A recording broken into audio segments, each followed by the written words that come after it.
غازی عباس علیہ السلام باب الحوائج، تیز رفتاری سے مدد کو پہنچنے والے، کیونکہ آپ کا ایک لقب مستعجل بھی ہے۔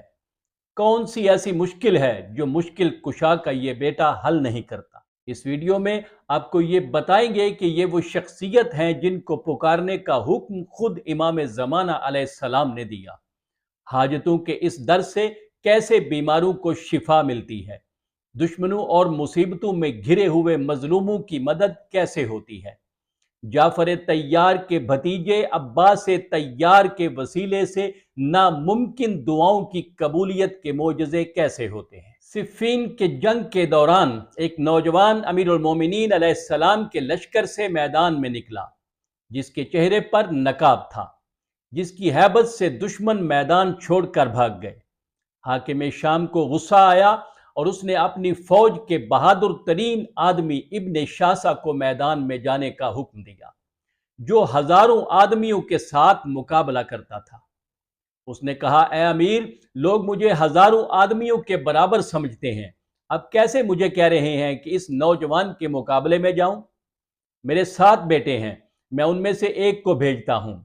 اس نے اپنے ایک بیٹے کو بھیجا۔ اس نوجوان نے پہلے ہی وار میں اس کو موت کے گھاٹ اتار دیا۔ پھر اس نے دوسرا بھیجا، اس کا بھی یہی انجام ہوا۔ دیکھتے ہی دیکھتے 7 بیٹے خاک میں مل گئے۔ شامی فوج لرز کر ایک دوسرے کا منہ دیکھنے لگی۔ مجبور ہو کر ابن شاسا خود میدان میں آیا اور کہنے لگا، اے جوان، تو نے میرے تمام بیٹوں کو قتل کر دیا۔ خدا کی قسم، میں تمہارے ماں باپ کو تمہاری عزا میں بٹھاؤں گا۔ اس نے تیزی سے حملہ کیا، تلواریں بجلی کی طرح چمکنے لگیں کہ اچانک اس نوجوان نے ابن شاسا کو ایسی ایک ضرب لگائی کہ وہ زمین بوس ہو گیا۔ امیر المومنین علیہ السلام نے اس نوجوان کو واپس بلا لیا، نقاب ہٹا کر پیشانی کا بوسہ لیا۔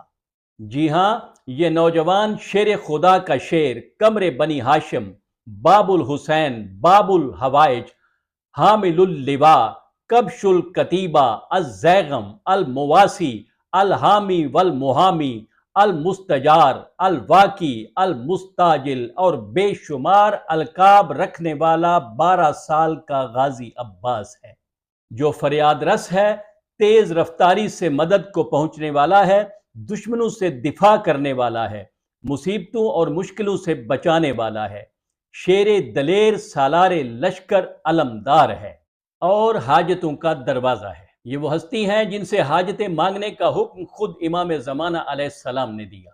ام المقدسہ کے بہت سے علماء کا بیان ہے کہ ایک بہت عالی قدر شخصیت نے بتایا کہ مجھے ایک مشکل درپیش تھی۔ میں مسجد جمکران میں جا کر امام زمانہ علیہ السلام سے توسل کرتا رہا، لیکن میری مشکل حل نہ ہوئی۔ ایک رات میں پریشانی کے عالم میں امام زمانہ سے یوں مخاطب ہوا کہ اے میرے مولا و آقا، میں اپنی حاجت کے لیے آپ سے توسل کر رہا ہوں، لیکن میری حاجت پوری نہیں ہو رہی۔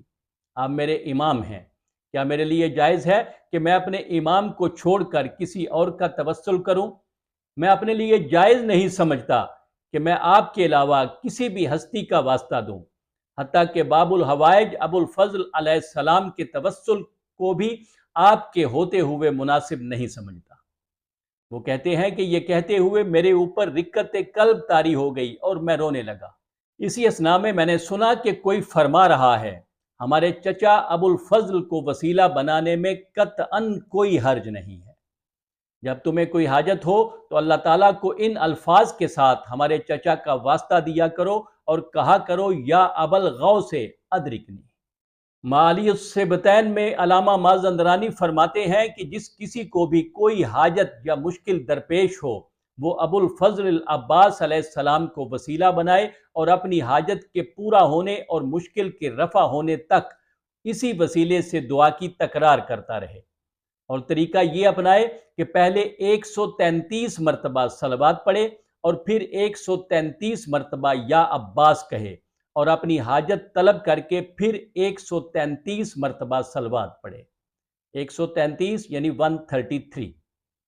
وہ مزید کہتے ہیں کہ اگر کسی صحرا یا ویرانے میں پھنس جاؤ یا گرمیوں کا روزہ ہو اور پیاس غلبہ کر لے تو اس وقت حضرت عباس کے وسیلے سے دعا مانگ کر کہو یا ابل کربا، یقیناً آپ کو پیاس سے راحت مل جائے گی، کیونکہ ابل کربا حضرت عباس علیہ السلام کا لقب ہے، یعنی اے صاحب مشک۔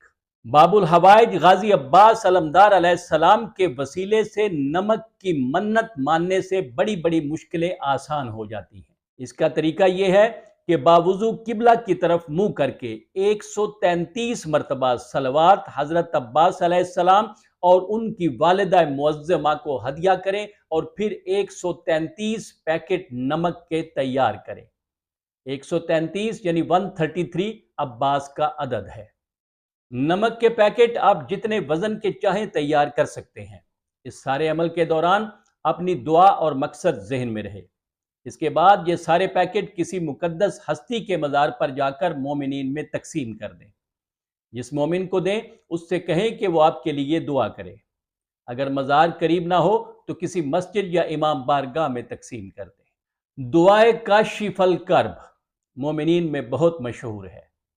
یہ دعا بالخصوص حضرت عباس علیہ السلام سے متصل ہے، لیکن اس سلسلے میں شیخ حسین مظاہری فرماتے ہیں کہ یہ بات تجربہ سے ثابت شدہ ہے کہ حضرت ابوالفضل العباس علیہ السلام اور حضرت حر کے توسل کا بہت اثر ہے۔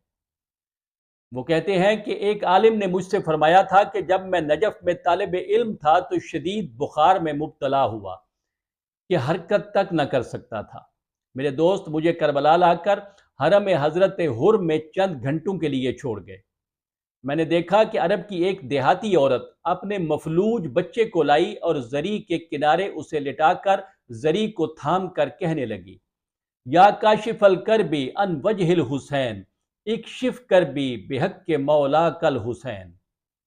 اے حسین کی پریشانی دور کرنے والے حر، آپ کو اپنے مولا حسین کا واسطہ میرے بچے کو شفا عطا کریں۔ اس عورت نے جب تیسری بار اس ذکر کو پڑھا تو اچانک وہ فالج زدہ بچہ ماں ماں کہہ کر کھڑا ہو گیا۔ میں نے دیکھا کہ ماں کو بچے کی شفا یابی پر ذرہ برابر بھی تعجب نہ ہوا، گویا وہ جانتی تھی کہ حضرت عباس، حضرت حر اور دیگر شہداء امام حسین علیہ السلام کی طرح اسے شفا بخش سکتے ہیں، کیونکہ یہ ہستیاں اللہ تعالیٰ سے جڑی ہوئی ہیں۔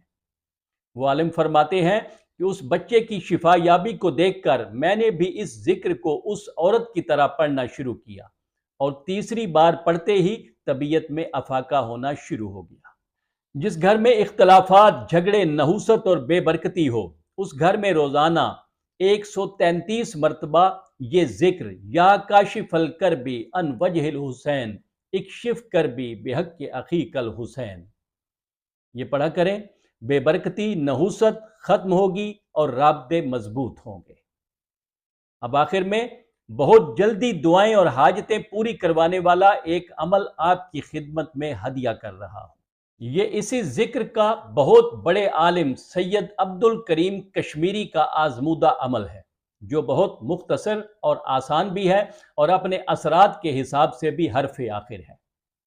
وہ کہتے ہیں کہ اپنے مقصد کی نیت سے 2 رکعت نماز حاجت پڑھیں اور اس کا ثواب حضرت عباس علیہ السلام کو ہدیہ کریں، اور پھر تسبیح سیدہ علیہ السلام پڑھیں اور اس کا ثواب بھی حضرت عباس علیہ السلام کو ہدیہ کریں، اور اس کے بعد 133 مرتبہ یہی ذکر یا کاشف الکرب پڑھیں تو فریاد رس اور تیز رفتاری سے مدد کو پہنچنے والے غازی عباس علیہ السلام بہت جلد آپ کی وہ حاجت پوری فرما دیں گے۔